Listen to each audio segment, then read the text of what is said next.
Bugun men barcha pensionerlarga, shuningdek ota-onasi, buvisi yoki bobosi pensiya oladigan oilalarga juda muhim masalani tushuntirib bermoqchiman. Bu ma'lumotni e'tiborsiz qoldirish mumkin emas. Chunki gap pensiya pulining vaqtida tushishi, ortiqcha ushlab qo'linmasligi, hujjatdagi xatolar sabtolov kechikmasligi va firibgarlardan himoyalanish haqida ketmoqda. Men sizdan hoziroq kanalga obuna bo'lishingizni va videoga like bosishingizni so'rayman. Chunki bunday ogohlantirishlar ko'pchilikka kerak bo'ladi. Agar siz pensioner bo'lsangiz yoki uyingizda pensioner bo'lsa, bu videoni oxirigacha tinglang. Oldin ko'pchilik pensionerlar pensiya masalasini juda oddiy deb o'ylardi. Oy boshida yoki belgilangan sanada pul keladi. Bank kartadan yechib olinadi yoki pochta orqali olinadi. Shu bilan masala tugaydi. Lekin hozir vaziyat boshqacha.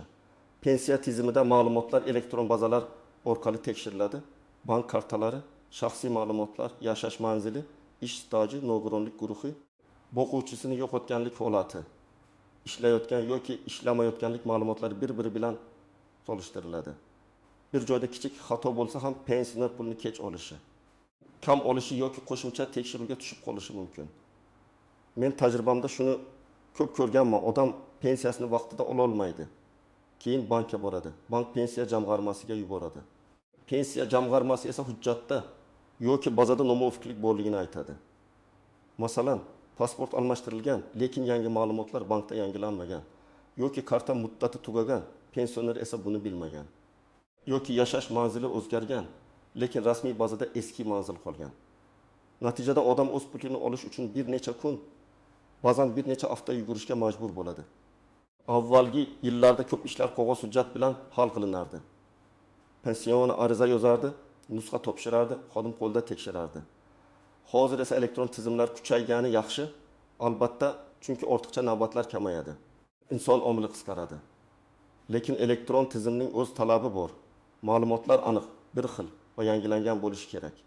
Ism, familiyada bitta harf noto'g'ri yozilsa ham, tug'ilgan sana eski hujjatdagi bilan mos kelmasa ham, bank karta boshqa raqamga biriktirilgan bo'lsa ham muammo chiqishi mumkin. Bugungi kunda pensioner faqat pensiya tayinlangandan keyin xotirjam yurish yetarli emas. Har bir pensioner o'zining asosiy ma'lumotlarini nazorat qilib borishi kerak. Men bu yerda murakkab yuridik gaplarni aytmoqchi emasman. Gap oddiy narsalar haqida ketmoqda. Pasport yoki ID karta, bank kartasi, telefon raqami, yashash manzili, pensiya turi, pensiya miqdori, qo'shimcha ustamalar, imtiyozlar, qarzdorlik yoki ushlab qolishlar. Masalan, pensionerning bank kartasi muddati tugasa, pensiya hisoblangan bo'lsa ham, pulni yechib olishda muammo bo'lishi mumkin. Ba'zi odamlar karta ustidagi sanaga e'tibor bermaydi. Kartada 1524 deb yozilgan bo'lsa, demak karta 2024 yil may oyidan keyin ishlamasligi mumkin. Odam esa iyul oyida pul kelmadi deb o'ylaydi. Aslida pul tizimda bo'lishi mumkin, lekin karta bilan bog'liq muammo chiqadi. Shuning uchun karta muddatini oldindan tekshirish kerak. Yana bir misol.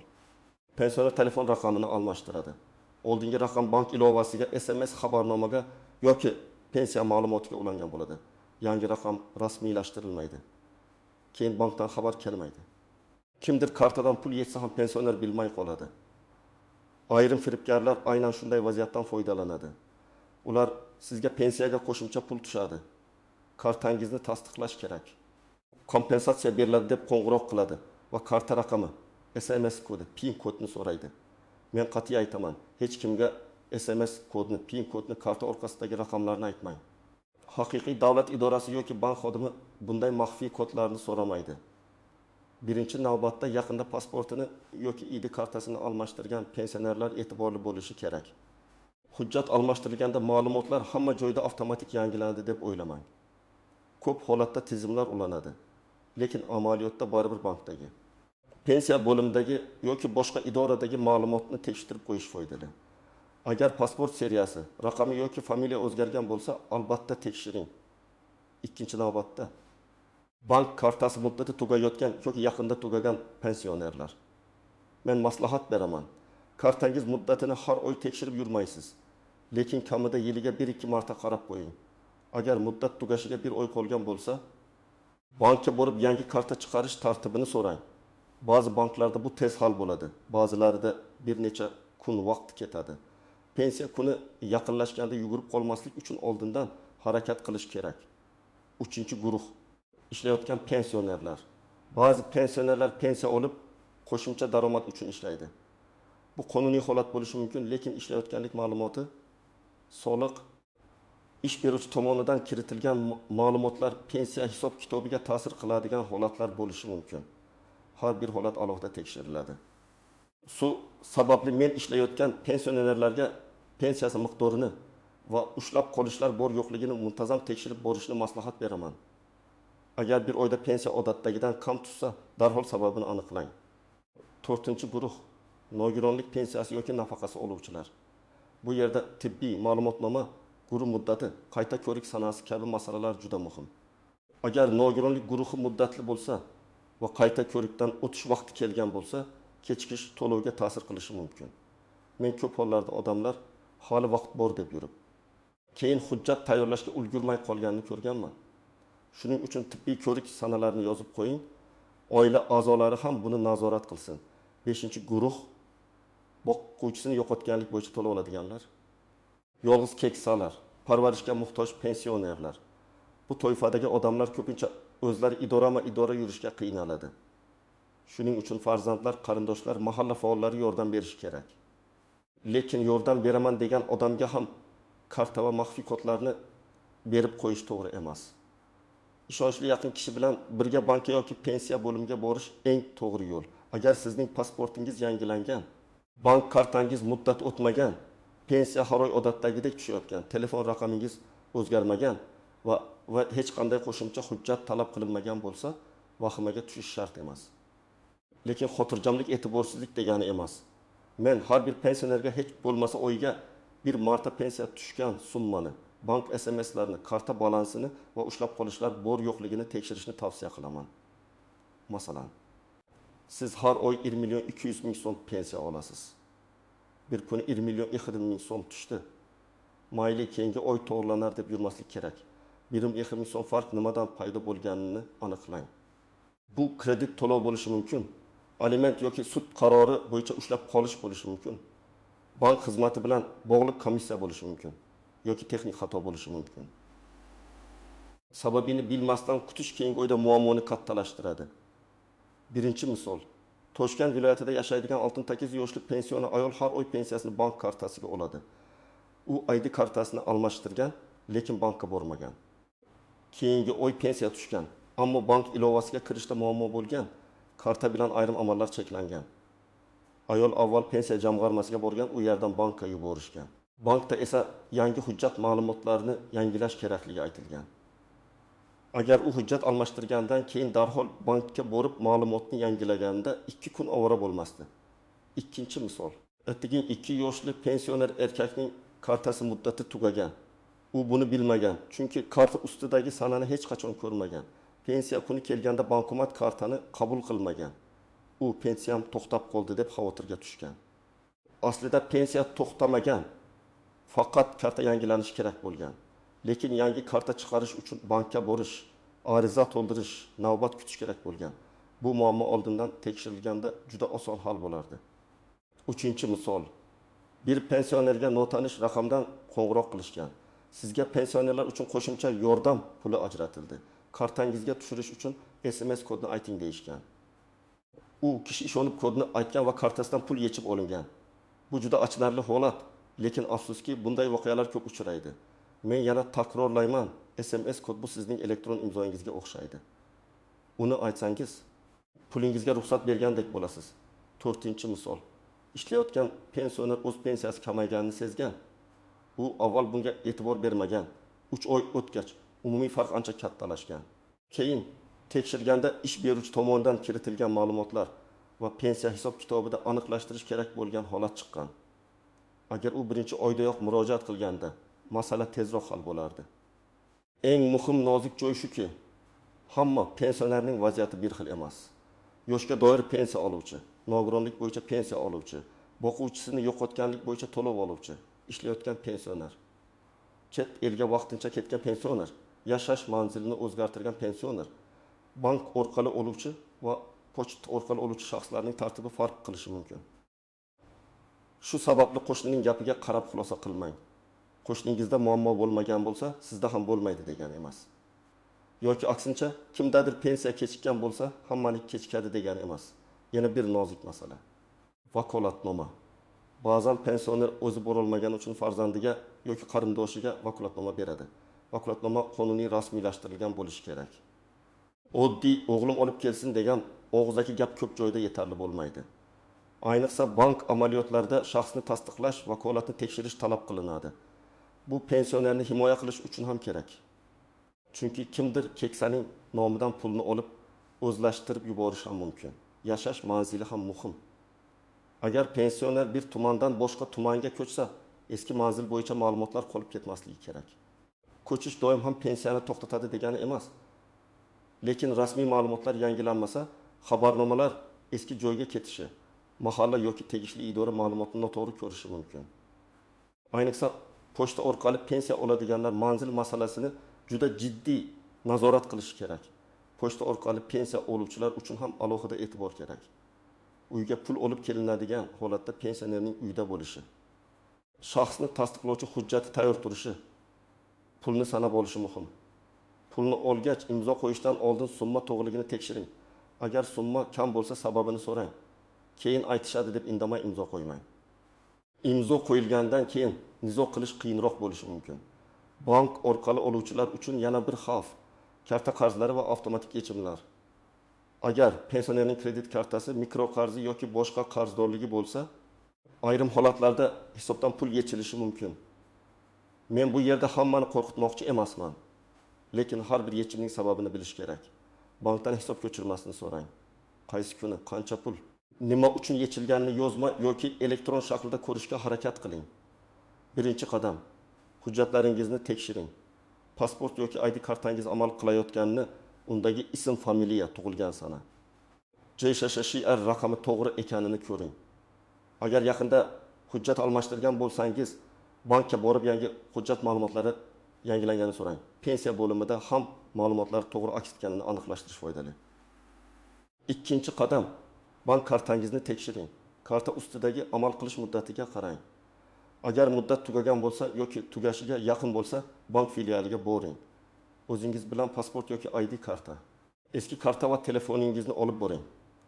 Bank xodimidan yangi karta chiqarish, eski kartadagi mablag'ni yangi kartaga bog'lash, SMS xabarnomani to'g'ri raqamga ulash tartibini so'rang. Uchinchi qadam, telefon raqamingizni tartibga keltiring. Pensiya va bank bilan bog'liq SMS'lar qaysi raqamga kelayotganini biling. Agar raqam o'zgargan bo'lsa, bankda yangilang. Notanish odamlar telefon qilib, pensiya, kompensatsiya, yordam puli, bonus, ro'yxatdan o'tish desa, shoshilmang. Avval rasmiy idoraga qo'ng'iroq qiling yoki yaqinlaringiz bilan maslahat qiling.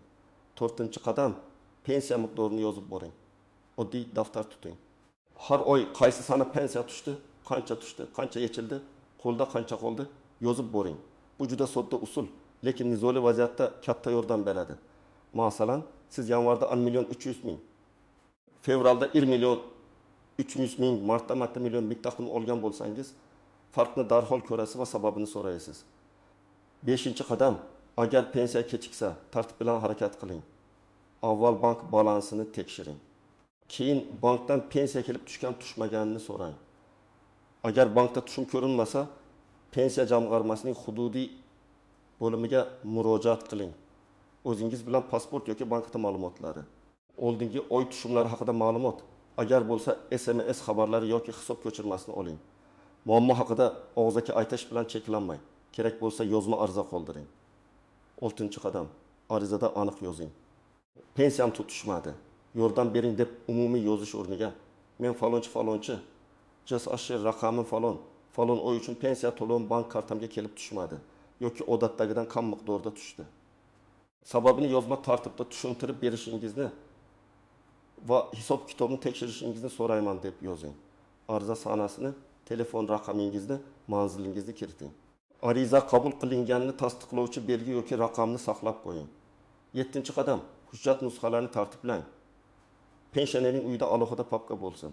Unda pasport yoki ID karta nusxasi, pensiya guvohnomasi yoki pensiyaga oid hujjatlar, bank karta shartnomasi yoki rekvizitlari, tibbiy ma'lumotnomalar, nogironlik hujjatlari, vakolatnoma, arizalar nusxasi, bank ko'chirmalari bo'lsin.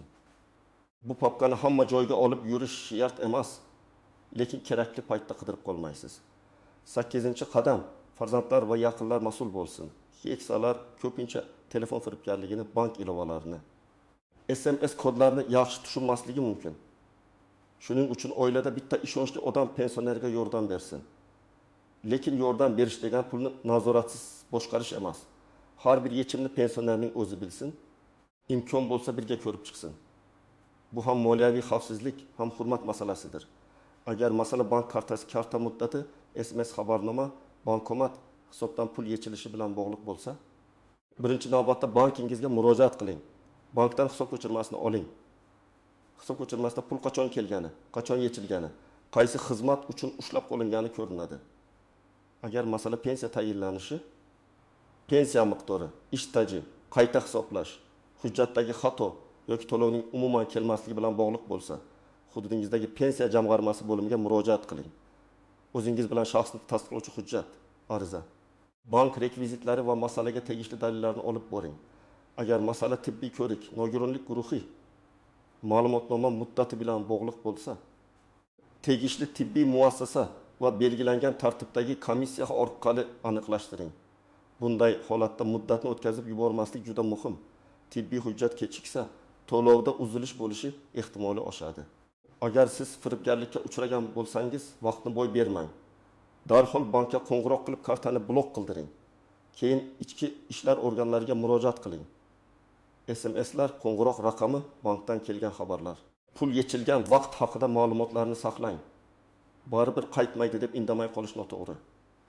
Qancha tez harakat qilsangiz, imkoniyat shuncha yuqori bo'ladi. Birinchi xato menga hech narsa bo'lmaydi deb o'ylash. Bugun hamma tizimlar elektronlashyapti. Firibgarlar ham ayollashyapti. Ehtiyotkor odam kamroq zarar ko'radi.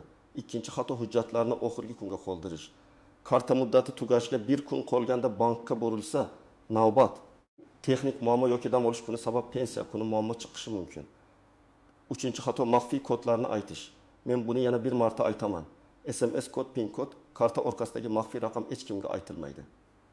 Hatto o'zini bank xodimi deb tanishtirsa ham aytmang. Haqiqiy bank xodimi sizdan bunday kodni so'ramaydi. 4-xato pulni sanamay imzo qo'yish. Pochta orqali olsangiz, pulni oling, sanang. Summa to'g'ri bo'lsa keyin tasdiqlang. Bankdan yetsangiz ham chekni saqlab qo'ying yoki SMSni o'chirib yubormang. 5-xato ariza qoldirmasdan faqat og'zaki shikoyat qilish. Og'zaki gap unutilishi mumkin. Yozma ariza esa rasmiy murojaat bo'ladi. Javob talab qilish imkonini beradi. Men bugun sizga barcha pensionerlar uchun eng muhim narsani tushuntirdim. Pensiya faqat tayinlanib qo'yilgan pul emas. Uni vaqtida va to'liq olish uchun hujjatlar, bank kartasi, telefon raqami, yashash manzili va shaxsiy ma'lumotlar tartibli bo'lishi kerak. Agar hammasi joyida bo'lsa, xavotirga tushmang, lekin nazoratni bo'sh qo'ymang. Agar pensiya kechiksa, kamayib tushsa yoki notanish odamlar sizdan kod so'rasa, darhol harakat qiling. Mening asosiy maslahatlarim shunday: kartangiz muddatini tekshiring, hujjatlaringizni yangilang, pensiya miqdorini yozib boring. Maxfiy kodlarni hech kimga bermang. Muammo bo'lsa bank yoki pensiya jamg'armasiga yozma murojaat qiling. Bu oddiy qadamlar sizni ortiqcha yugur-yugurdan, pul yo'qotishdan va asabiylashishdan himoya qiladi. Agar sizning pensiyangiz vaqtida tushayotgan bo'lsa yoki aksincha oxirgi paytda kechikish, kamayish, karta bilan muammo bo'lgan bo'lsa, izohlarda yozib qoldiring. Boshqa pensionerlar ham sizning tajribangizdan foyda oladi. Videoga like bosing, kanalga obuna bo'ling va bu ma'lumotni ota-onangizga, qo'shnilaringizga, mahalladagi keksalarga yuboring. Chunki bitta ogohlantirish pensiyasini saqlab qolishi mumkin.